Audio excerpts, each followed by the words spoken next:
That there's what they call a finger felony. Hi, I'm Scott Ott with Bill Whittle and Stephen Green, and this episode of Right Angles brought to you by the members at BillWhittle.com. Gentlemen, a 12-year-old Overland Park, Kansas girl was taken into custody by Overland Park police after an incident in a middle school classroom in which she used her finger, her hand in the shape of a pistol, and gestured toward four fellow students and then toward herself. This was in response to a question one of her fellow classmates asked, saying, if you were to kill 5 people in this classroom, which 5 would you kill?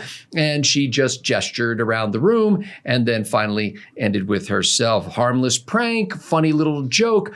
Hardly. She got sent to the principal's office, at which point the school resource officer, otherwise known as Officer Friendly, the police officer who's stationed in the middle school, decided that it would be important that she would be arrested at this. She was cuffed and she was charged with a felony. Let me tell you the statute that she violated according to Johnson County District Court documents on September 18th, 2019.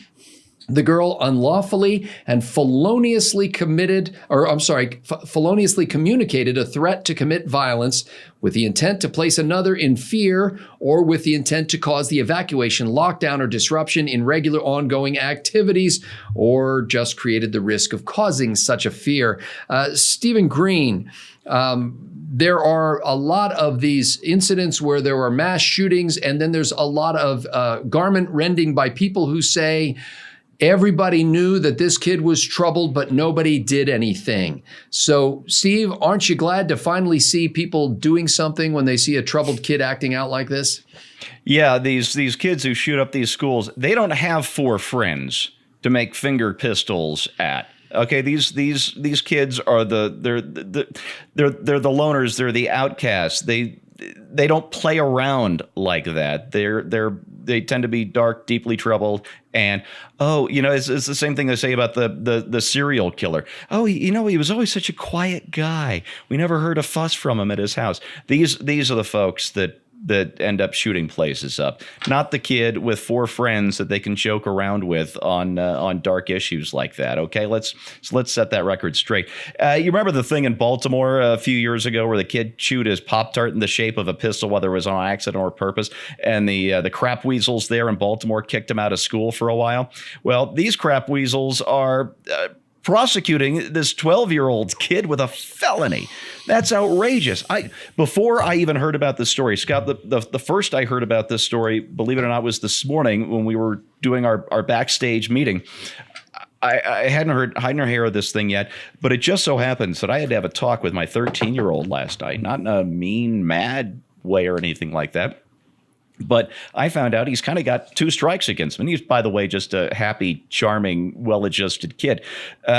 He's also happens to be a very good shot with both pistol and rifle. And he thought it'd be cute to make himself a little necklace that he used some glue to put a 9mm shell to dangle from. And, of course, somebody at the school realized what it was he was wearing around his neck and made him remove it. Gave the shell back to him at the end of the day and informed him that if he brought another shell, even a dead one, to school, that he would be kicked out. So there is that right here in one of the most conservative parts of Colorado. And then yesterday, joking around with one of his friends, he made some kind of joke about having to knife himself or knife his friend or whatever the heck it was, boys joking around. And one of his teachers overheard him and warned him off very nicely. She said, I'm not going to write you up or anything like this, but you can't say things like that in the school. And so he told me about this last night, and my wife and I very gently told him, listen, you've got to zip it. It's not that you are wrong. It's that the culture has grown sick and deeply stupid. And if you were to do a third thing, they would take these 2 other innocent things you did and use it to railroad you out of the school at best. And he was shocked, but I had to put it to him in the starkest possible terms, because that's what we live in now. That is what we as parents have to warn our kids against. And these crap weasels will ruin a kid's life just to CYA, and it makes me sick, Scott. Bill Whittle, it's hard to imagine how one walks back from the edge of the crazy cliff here.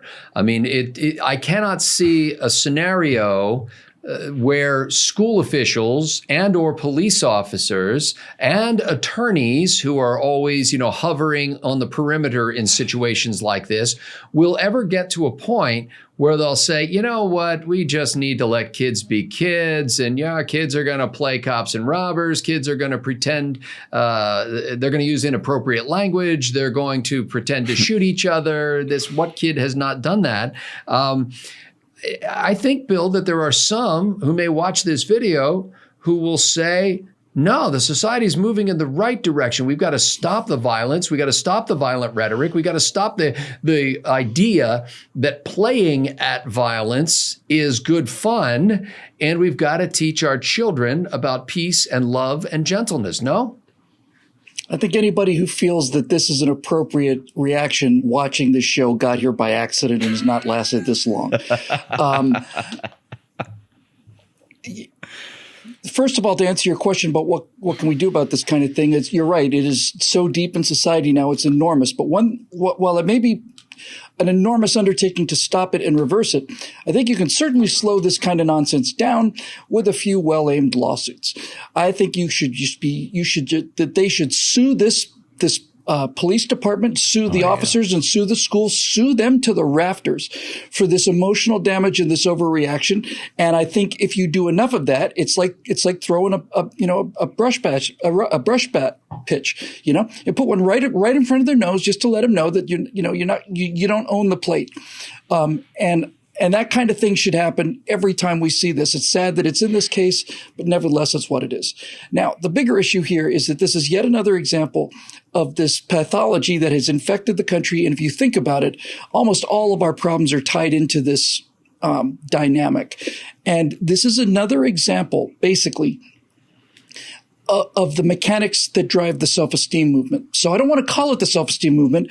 I want to call it what it really is, which is the idea that you reward somebody before they do anything and you punish them before they do anything too.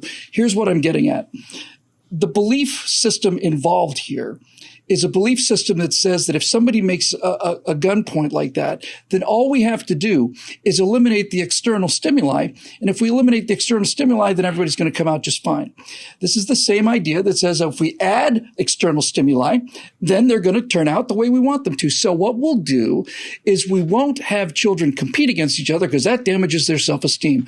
We're going to give every single person on both teams a first place trophy, and that will make them better athletes. Well, that's just magical thinking. It's the opposite of what makes people better athletes. It makes them worse athletes, among other things. And this idea that we can somehow fix or modify or adjust or engineer human behavior by setting out these trinkets of carrots and sticks, these tiny little trinkets. Apple, remember we did a show back in the old days where there used to be a pistol emoji on the iPhone, and somebody said, well, that's promoting violence. So they got rid of the pistol emoji and they replaced it with a water gun. And to my utter shock, mass shootings haven't abated one little bit as a result of this dynamic action on the part of Apple. This kind of pathology is really well loved by the left, because when you get down to the final analysis and the brass tacks of it, it's a lazy way to do things. It's just lazy. Rather than addressing the real issue, it's just a Band-Aid. It's like, well, we're not going to tolerate any kind of form of violence here.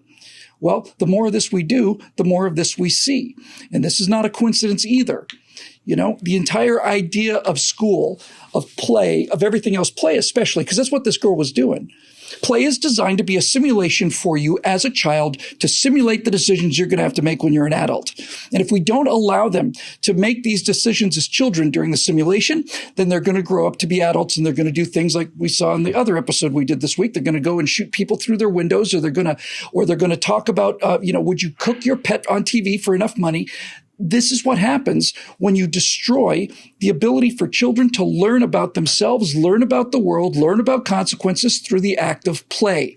So I hope they throw the book at this girl only because I would like to see them sued to the rafters, and I would like them to be so embarrassed by this that it will make them hesitate. I don't think it's going to do it, but what is going to do it is letting your kids under your own control play and allow them to make these decisions early, allow them to lose, allow them to fall down, allow them to do all of these things that they have to do. And if it turns out you have to pull your kids out of public school to do it, then I would say you can't do that quickly enough. Hey, Scott, could I throw in just one thing? Bill, I had never thought of this before, but, I used to play cops and robbers with my friends, probably preschool, kindergarten, first, second grade, around in there.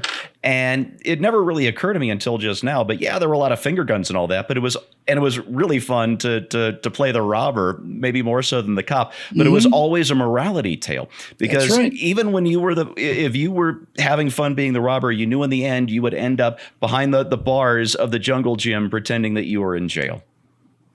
Simulation. Yeah. It's a shame kids can't be like I was when we were kids. We used to hit each other with sticks.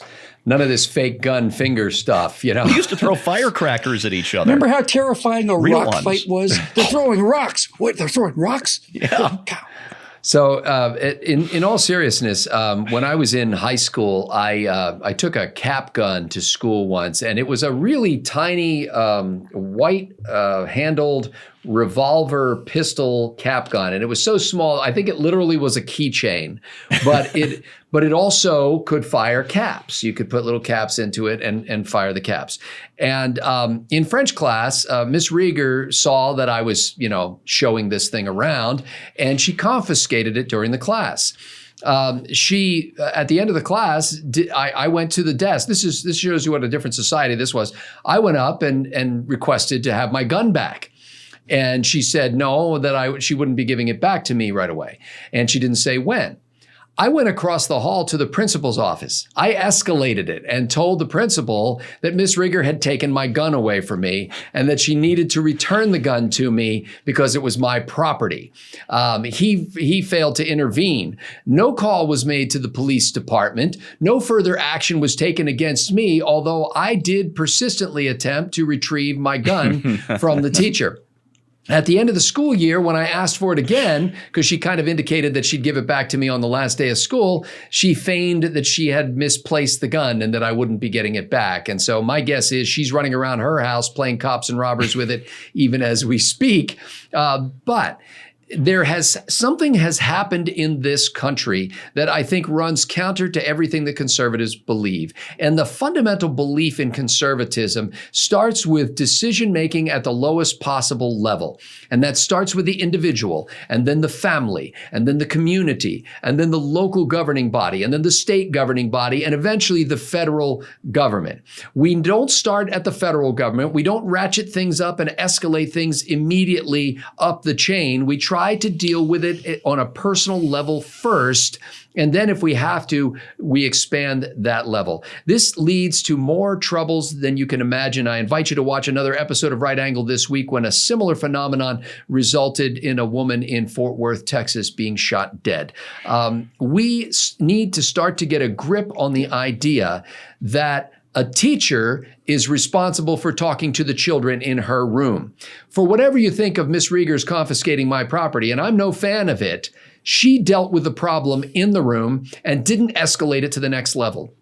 When I was a school bus driver, you were supposed to, if your kids misbehaved on the school bus, you were supposed to write them up and send a note to the principal, and then the principal would deal with the disciplinary measures there. I never did it. All my bus driver friends were constantly telling me I had to do 3 write-ups today.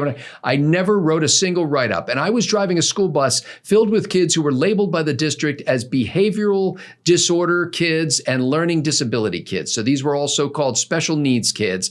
And one time I wrote up a note because I wanted the parents to know that their daughter had lunged at the wheels of the bus as I was driving away. The reason why I didn't write up the student was because I wanted to keep the locus of authority and responsibility at the bus level. It's because I knew the moment that I did that write-up on that piece of paper said to that child, my bus driver is not in charge. He has no ability to manage this bus. He has to go up line in order to get things done here. Therefore, I need not respect him. And I can probably take my chances with the principal because I'll tell my side of the story and the bus driver won't be there to tell his side of the story. It's incredible. That whole phenomenon is what drives this kind of stuff. That incident with the kid pointing her finger at other students and pretending to shoot them, that never needed to go beyond a classroom discussion, let alone to the principal's office, to the school resource officer, to the police. And now a 12-year-old girl has a felony charge on her record. Now they'll probably expunge her records after she's done being a juvenile, but she could literally be suspended from school and face other kinds of punishment because of a whole system that says, I don't trust a teacher to make adult decisions to manage her classroom.